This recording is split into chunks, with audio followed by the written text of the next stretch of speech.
Right now, let's cross over to Eldoret, where Victor Wanyama is also there for us. Victor, how is the ground looking like in Eldoret? Have workers already downed their tools? Which of these areas have been affected? We know in Kisumu already health facilities have already been affected. Zinzi, I'm right here in E10. This is Elgeyo Marakwet County, and clearly, as you have heard, it's almost a month, and the county government, led by Alex Tolgos, they are saying that workers in this particular county will have to wait for a longer time, for the first time, for them to get their salaries. And now we have just been traversing around. There are some of workers who are at work, but you can see there is no that morale from workers, since if you have not been paid, and then people are asking themselves, why are we going to work? But with me to answer those questions, I have Elgeyo Marakwet Governor Engineer Alex Tolgos. Governor, for the first time, employees have waited for a long time to get this salary. Why? And maybe whether they are proceeding to go to work. What is the situation so far? Good morning, John, and other viewers. First of all, I want to say that Elgeyo Marakwet County, for the first time, we've not been able to pay salaries because normally we pay our salaries by 1st of every month. And from 2013, we are one of the counties that has always paid salaries promptly.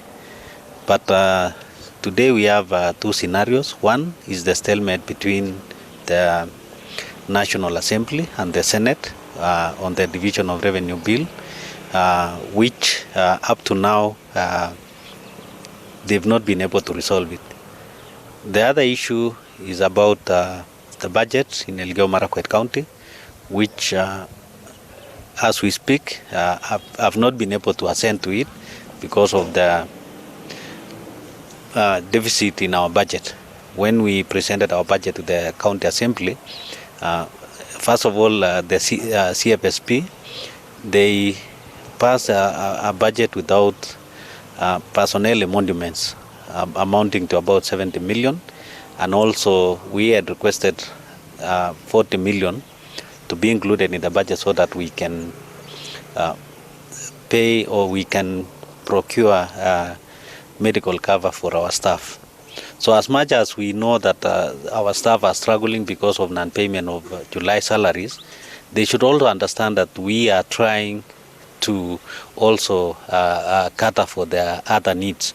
Because at the moment, it's very hard for us seeing a patient or a member of staff being admitted in an hospital, and the members of public go ahead and organize an Arambe so that that medical bill can be paid. And yet these are people who are employed. So that has necessitated for us to initiate a negotiation between the County Assembly and the County Executive. Okay. And we've invited CRA, we've invited the Controller of Budget, together with Senate. Okay. What is the problem here? We've been told that the Assembly has 90 employees and they have taken almost 500 million. You have over 2,000 plus employees. What is the issue here? You know, one, we've been complaining to CRA and the Senate, who are the people who set the ceilings for County Executive and County Assembly. And from 2013, I've been trying my level best at the executive side to reduce my budget ceiling, because I'm given in the ceiling 535 to cater for the new staff who are employed under devolution, and the rest of the money going for operation and maintenance are meant for the staff who are from default functions. So looking at the 2,400 staff being given an O&M of 361 compared to Assembly with 99 employees together with the MCS, getting a total of 566 is really unproportional. And that's why we requested the initiators of the budget ceiling, who are the CRA, because what happens, the CRA sends a recommendation to the Senate, and then the Senate looks at this recommendation and passes a budget ceiling. So for us, we've seen an increase in the Assembly's budget from about 300 and 550 in 2014-15, up to now 566. Yes, we know they need this money because they also have other operations. But in the spirit of giving out so that we can direct more money to services that go directly to our people, we requested them that if they can have a budget cut from 566, at least even if they could give us about 100 million, or even if it's less than that, then we can also look for other ways of, because for us now we've really squeezed our budget to a level that we cannot even be able to facilitate our members of staff to go and offer services. At the moment, we are not able to employ essential staff like the nurses. We have agricultural extension officers. We have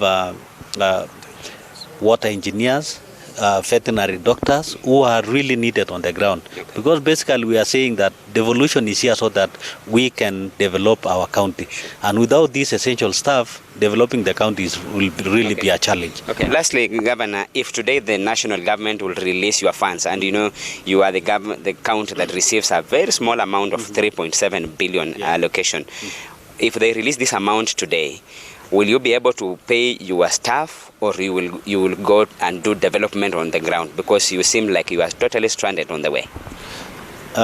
Basically, what we are saying is we must payment of salaries is a must, because we cannot talk about development.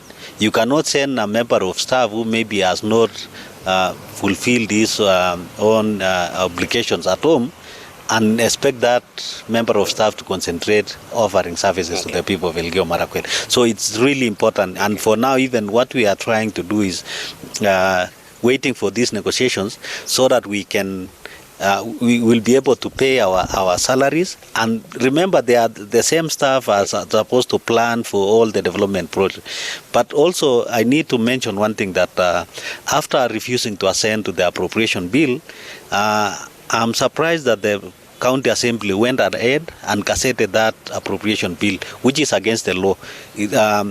If the governor refuses to assent to the law, then negotiation should start.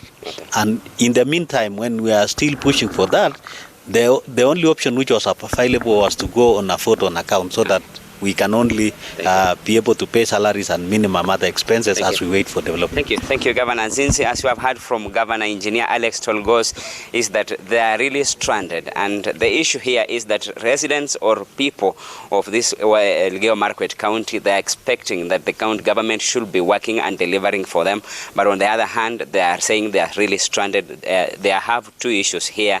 That one is for national government has not released money, and the county assembly has taken a lion's share of the amount that will be released by the national government. So it's an issue, but residents are expecting services. Remember, county government is running very essential services to common mwananchi. So we are still pushing and trying to see whether this issue will be solved. We are keeping an eye on this. We are still here in Elgeyo Marakwet, and we'll come back to you to inform you and our viewers wherever you are, whether workers are fully going to work or they have decided to go on strike. Back to you.